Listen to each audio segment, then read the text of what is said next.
These plans were developed for people just like you. People who are interested in having the very latest ideas in design that will help them cut down on the time and the effort that must be spent in doing kitchen work. Since you folks have an old-fashioned kitchen, you know the amount of stooping and reaching that must be done, and the running from one corner of the kitchen to the other. During the last few years, our Bureau and the land-grant colleges have received hundreds of requests from farm homemakers asking for suggestions that would help them do their kitchen work faster and more easily. That's why we've developed this kitchen. Well, just how did you go about developing the design for this U kitchen? We based our planning on established principles of work simplification to supply storage space and workspace for all the activities that take place there, arranged for maximum convenience and with good working heights and good light. Incidentally, we developed this U-arranged kitchen first, but the principles of planning we used, we can apply to other arrangements, such as the L and the corridor type. Laboratory research in our Bureau and in the state agricultural experiment stations has made evident many of the requirements of a good kitchen. For example, we have learned that more counter space is required for the making of cookies and bread than for any other mixing operation. Experiments have shown that we need at least 36 inches and that 42 inches is a more desirable length for the mixing counter. Different kitchen jobs have been studied to determine the most comfortable working height for each. To obtain different heights in our kitchen, we use pull-out boards. Revolving corner cupboards to make the greatest use of available space. These bring things so they're easily seen and reached. Models for many features were made and experimented. Some were used, some discarded.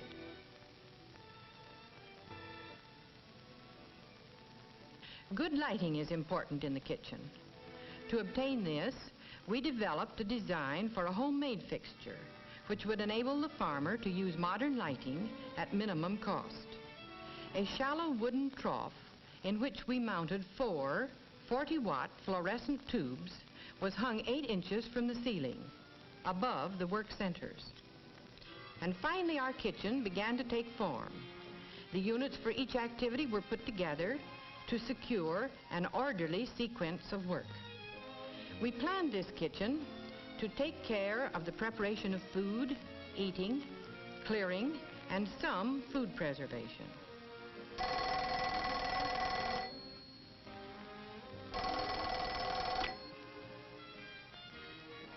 As a convenient place for the telephone and for making out menus and market orders, we also included a planning center. The planning desk is actually a drop-leaf table on casters, which can become a tea cart or an extra work or dining table. By placing a large picture window across the end of the kitchen, we gained the benefit of natural light over all work surfaces. Since most women prefer to work from right to left, we placed the mixing center in the right leg of the U, between the refrigerator and the sink center.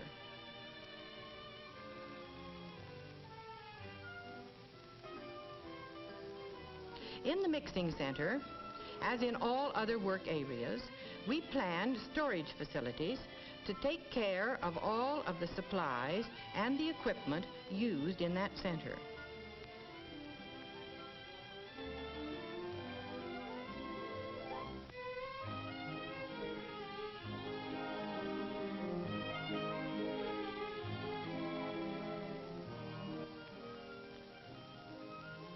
These revolving corner shelves make it possible to store the heavy and frequently used foods near working level. They are roomy enough to hold all of the staple supplies used here. Just below counter level, shallow drawers give handy access to small equipment used in the mixing center. Even in the best of kitchens, one will have to stoop sometimes. Store here only things used occasionally, like picnic supplies, extra large baking utensils, and odds and ends. See how easy it is to get at what you want. We designed the smaller top shelf for long-handled pans to allow full use of the shelf space below. Space ordinarily wasted is utilized to advantage by these built-in bins for flour and sugar. Another advantage is that they eliminate canisters, which take up counter surface. Behind the door, a container holding 40 pounds of flour feeds into the smaller bin below.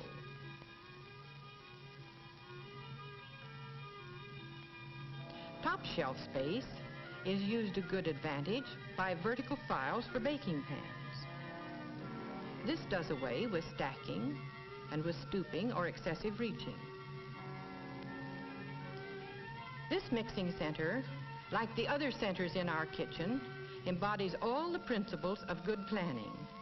Thus it has plenty of work surface at comfortable heights, well lighted by natural and artificial lighting, with everything needed stored within easy reach.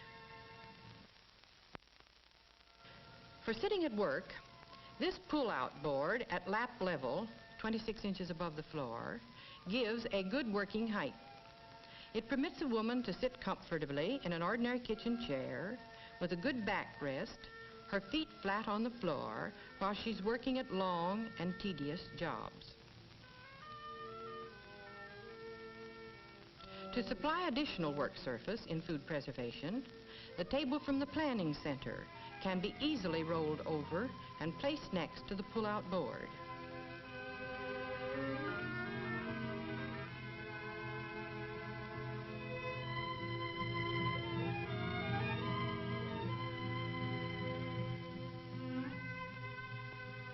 To the left of the mixing counter is the vegetable preparation and dishwashing center. With knife rack and utensil cupboard at the right, vegetables in front of her, and sink at the left, this worker has a step-saving setup for preparing vegetables. A garbage hatch in the counter eliminates stooping and avoids repeated handling of garbage. The pail in the metal-lined compartment below can be removed for emptying from the outside through an insulated door in the wall.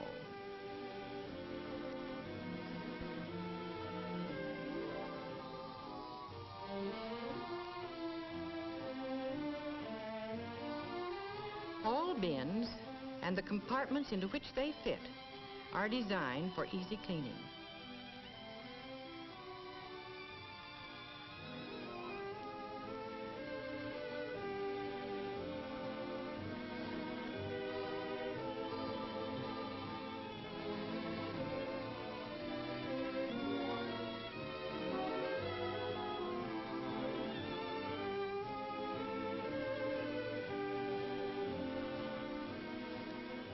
In the cooking and serving center are all of the supplies and equipment used at the range.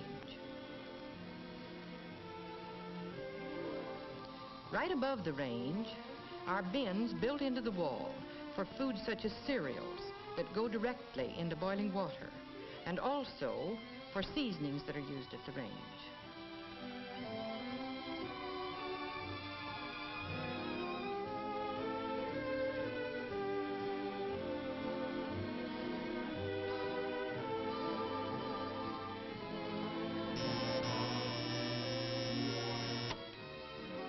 Notice how these doors fold back, safely out of the way.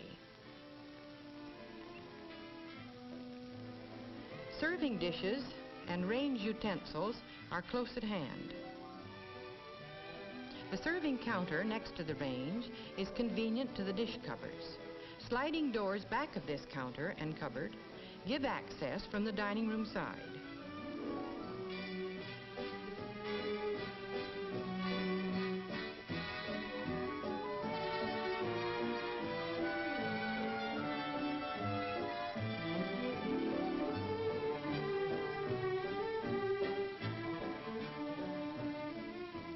In the dishwashing center, dishes are scraped directly into the garbage hatch and stacked ready for washing.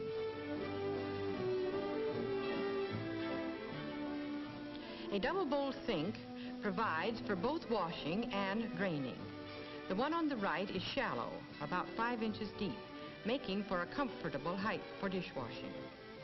The drainer hangs across the deeper bowl, with room at the side for emptying liquids. This bowl, because of its depth, 8 inches, is also satisfactory for washing large quantities of fruits and vegetables. Just back of the faucets is a cupboard for storing soaps and cleaning supplies. Extra supplies and a handy waste paper basket are kept under the sink.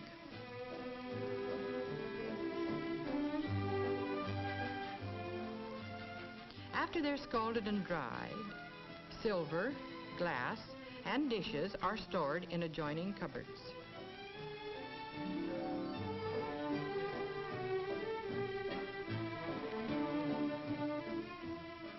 Here's a handy rack for drying dish towels.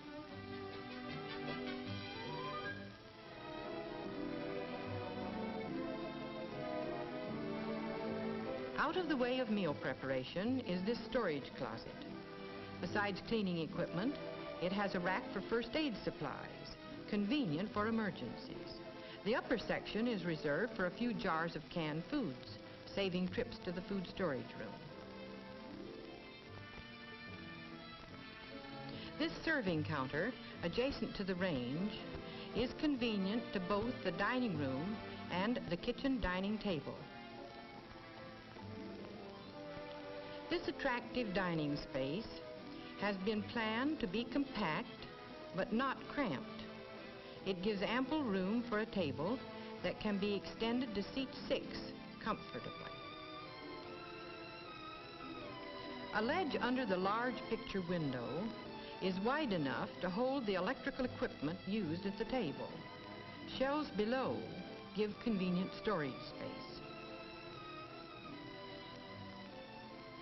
In this kitchen that has made her task of food preparation so much lighter, the housewife can share her family's enjoyment at mealtime.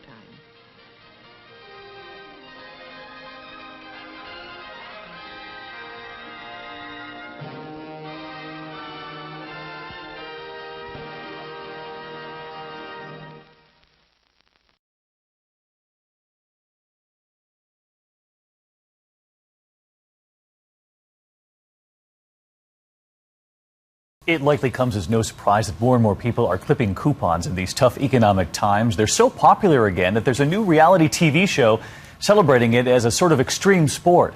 But tonight, some big retailers are pushing back against those clever customers. Is that fair? Here's Lindsay Davis. Jill Cataldo's a professional when it comes to saying hello to goodbyes. With coupons, it's going to cost me less than $6. So I'm actually going to get paid to take this home today. Tough times call for scissors. The cash-strapped have turned to coupon cutting as if it were a competitive sport. And that's essentially what it is on TLC's Extreme Couponing. If everything works out, we'll do a $1,000 order and we'll get it all for nothing. The show highlights bargain hunters in the business of saving bucks. They've bagged trophies of toothpaste and toilet paper that adorn their walls like deer antlers. Many coupon bloggers, like Christy Hardcastle, say the reality show isn't reality at all. If there's a coupon for a particular product that is more expensive, I have a sneaking suspicion that some of those coupons are being used for a less expensive product. And that's terrible. Especially now that there's a renewed sense of need in this old-fashioned way to save. Since the U.S. financial crisis hit in 2008, coupon use has spiked almost 30%. Last year alone, shoppers saved a whopping $3.7 billion with coupons.